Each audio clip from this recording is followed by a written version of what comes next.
Hey guys, I'm pretty excited today because I'm going to learn a new skill. Now, I've always been pretty good at solving problems mechanically, plumbing, water, things like that, but I've always shied away from electrical and electronics. I've done a little bit of it, and I know enough to know that there's actually no difference. It's just logic. If you're trying to find a fault, you just have to keep working your way. You start at a start point, you have an end point, and you work your way in until you find the problem. So that's what we're going to do today. Often with electronics, there's just some minor thing wrong with them. Unfortunately, I do treat my tools unkindly. I'm very, very rough with them. And these consumer electronics are just not up to scratch. Power tools, absolutely fine. Although saying that, I've burnt out a few drill motors. And when I say burnt out, as we're about to discover with this one, it probably isn't actually the motor that's burnt out. It's probably some fuse or diode or something inside. So let's take a look inside this blender, which has just stopped working.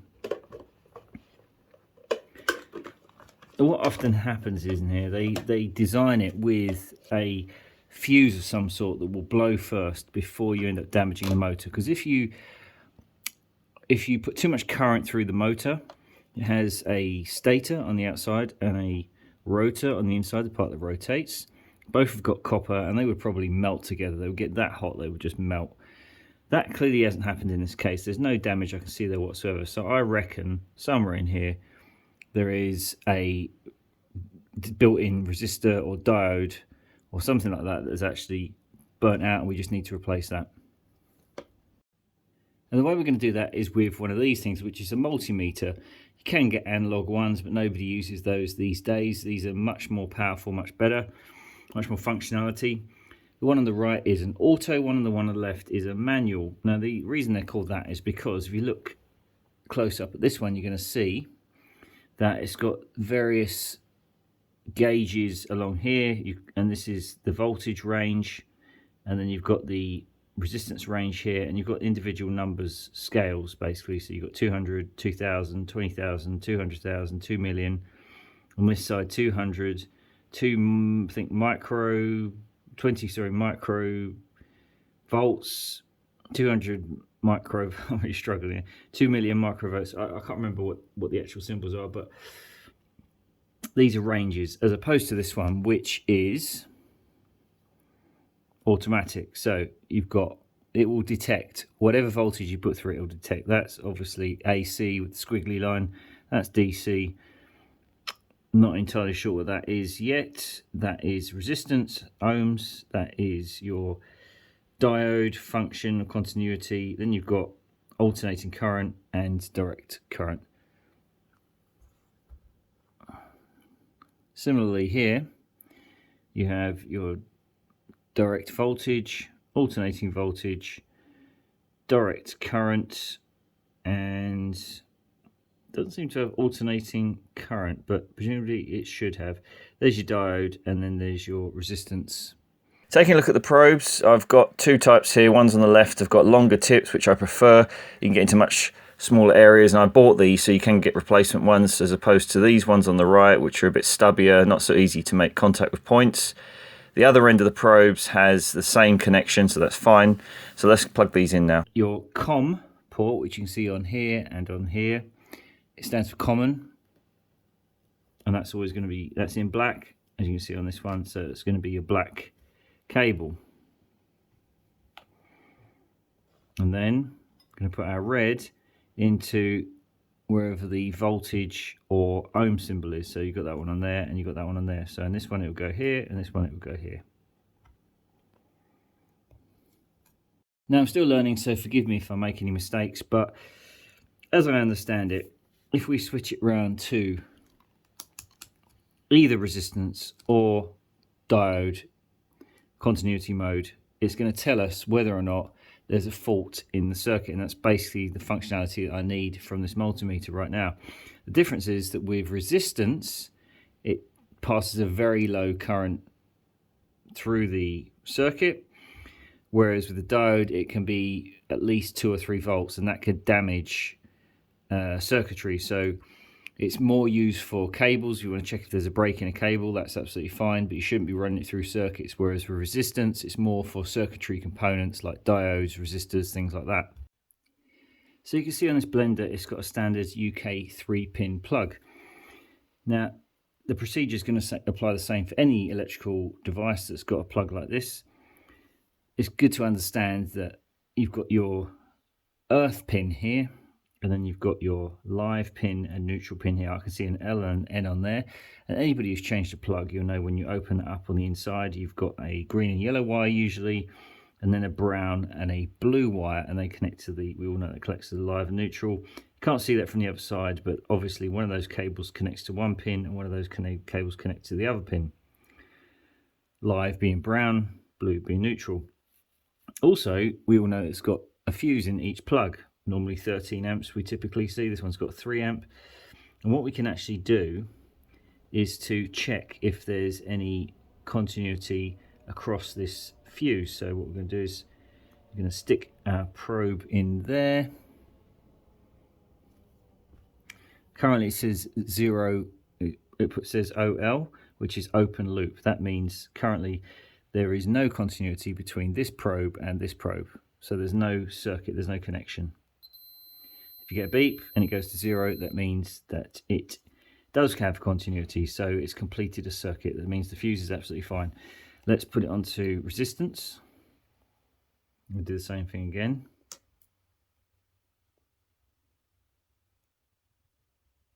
And you see it goes to 0 ohms. So that means, again, we've got no resistance, or virtually no resistance through that fuse. So that means that's absolutely fine. So to find the fault, you're going to start off at a start point and go to an end point and see if you get any continuity or resistance through that circuit. So my circuit is going to start at the live pin of my plug.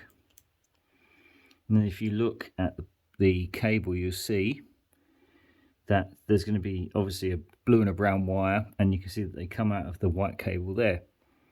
So this one doesn't have an earth cable, but it does have a blue, it does have a brown and a live wire. The reason it doesn't have an earth is because it's insulated.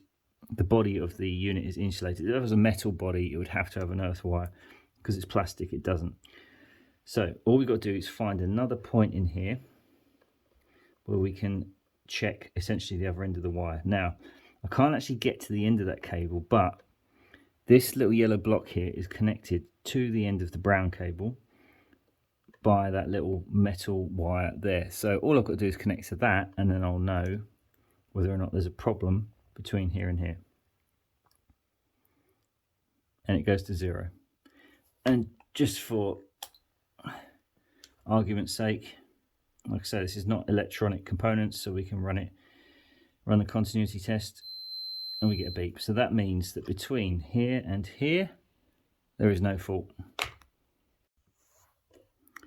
Okay, the next thing to test is going to be from the yellow box down through that brown wire into this switch, which is activated by putting the blender top back in.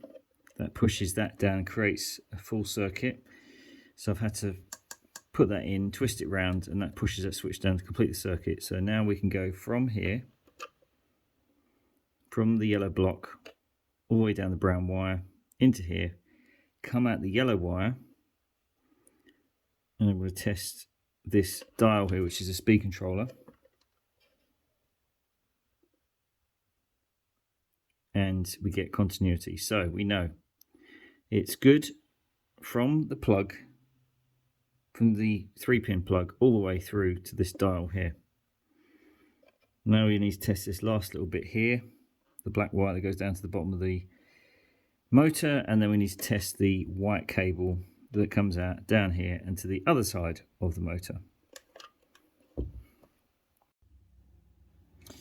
So as I said, I've got it set to resistance because I'm now dealing with the electronics, and what I've done is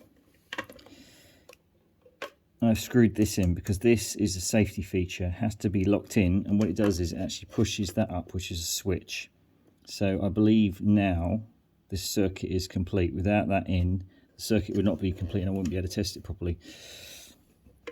So what I'm going to do, if you follow, so we've got the live and earth coming in here, and then what comes out from there One is the white cable that goes down to the bottom of the motor there, and the other one is this brown cable that goes into this switch and then out through the yellow wire, goes up to this speed controller.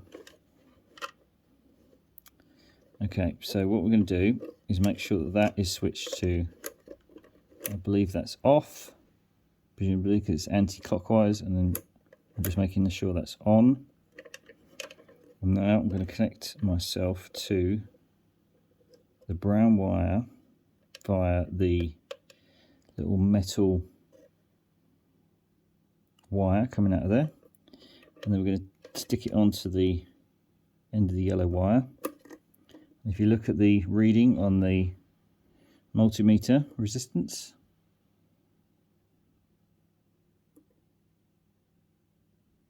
we get 0. So that means that there's no break in the circuit all the way from the plug, from the positive, all the way through down to there. And then what we can do is measure again from that yellow point, because out of there comes this black cable and it runs all the way down to the bottom of the motor. So what I can do is I can put my probe, you might not be able to see this, but I've got this attached to the copper wire, which is the start of the windings that goes around the motor, gives it power. So bring this up so you can see it. In fact, it's got a little stand, this one, I think. Is it? Yeah.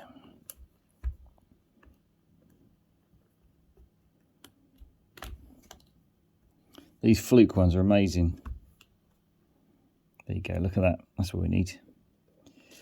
Okay, so now I've got that on the motor. I'm going to touch that without blocking your view onto that yellow wire.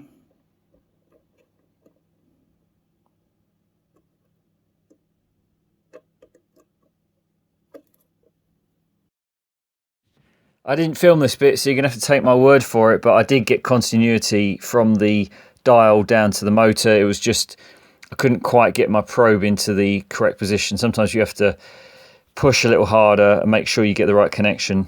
And then finally what we need to do is test that white cable down to here. So I'm going to touch that on this side.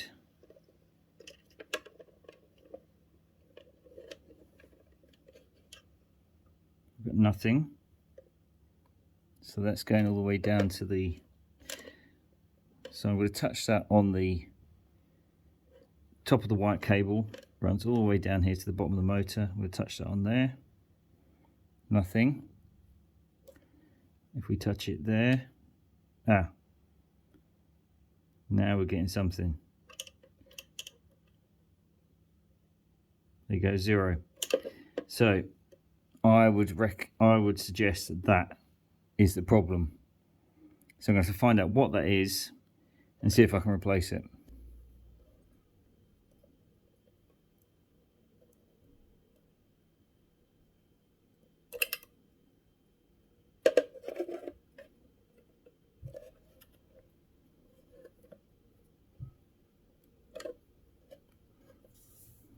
One quick thing to note is you can see there's multiple fuses on this. There's one at the top, one at the bottom there on that side. There's the one I cut off at the bottom, and then another one here at the top. And talking to people who are far more knowledgeable than me about this stuff online, they think that one of these is an overcurrent fuse and one is a thermal fuse. I've been talking about it as a thermal fuse. One guy thinks it's an overcurrent fuse. I don't know. But what I do know is that I managed to get a replacement. It wasn't easy, and they weren't that cheap. I think they're about £7 for 2.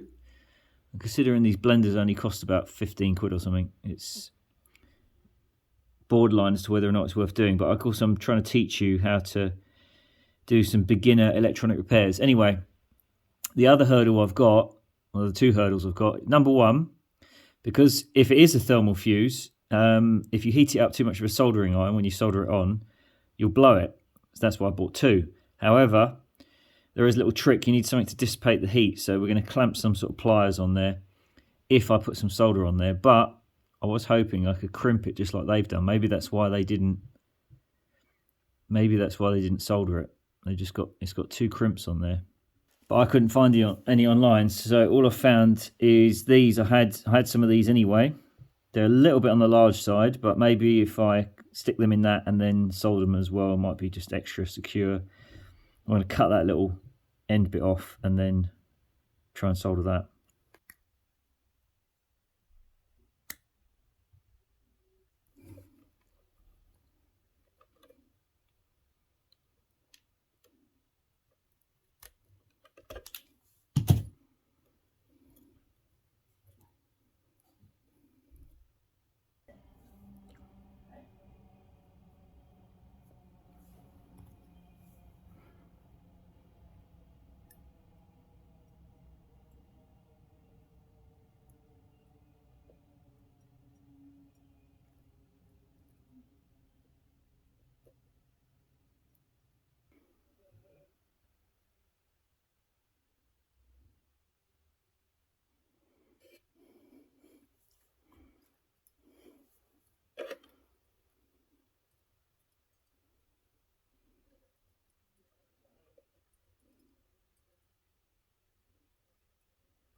It's going to be interesting, to say the least.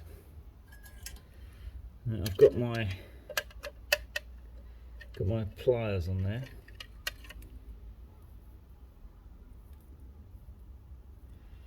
I need to somehow solder this.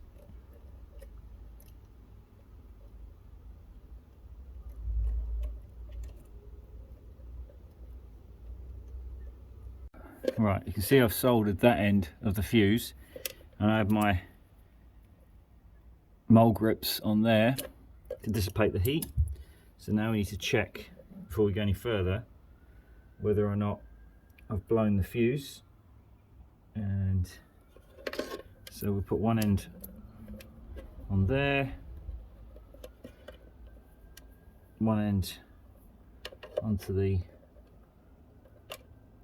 original cable, and yeah, it's showing 0 resistance, so that's fine. Okay, what is making this job 10 times harder than it needs to be is not having access to the motor. And what was holding it on was this plate here on the top, and the fact that I had not bothered thinking that it would be reverse thread. Of course it is. So if I can get this off, then I can pull the whole motor out, and then it'll be a lot easier to repair this. Right guys, I've failed.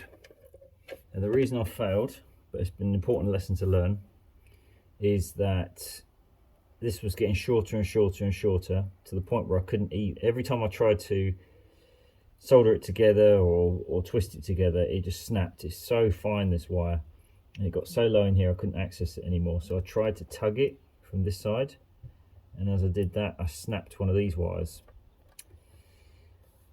Anyway, just for the sake of argument, or just for the purposes of the video, I unwound that. So I took it all the way, pulled it all the way through here, all the way back around. What I could have done, I've done this before, was cut it back to here, so I would have lost one winding, and I think it still would have worked.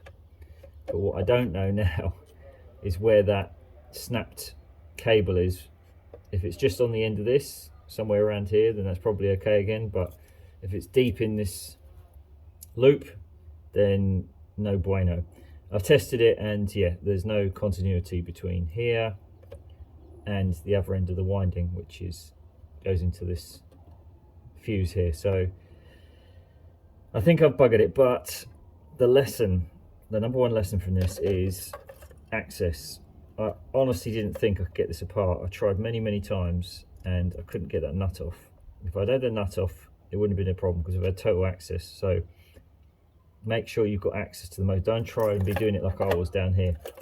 But basically I fixed it, didn't I? Because what I was trying to do in this video was test continuity, understand how to repair something like this, and I did that. So that's fine. It's just a shame that I couldn't fix it. Okay, that's it for this video, guys. I hope it's been helpful for you. I feel like I've learned a lot from this, even though this thing is going to get recycled now. Unfortunately, I couldn't save it. But I've learned about continuity. I've learned about how to test for faults within a circuit. And more importantly, I've learned to not try and work in confined spaces. And hopefully you can take from this the lesson of how a little electrical motor goes together, and the reverse threads and things like that. So hope it was helpful for you guys. Anyway, I'll be making more videos like this on building work, fixing things, EV, sustainability and permaculture. So we'll see you on the next one. Cheers. Bye.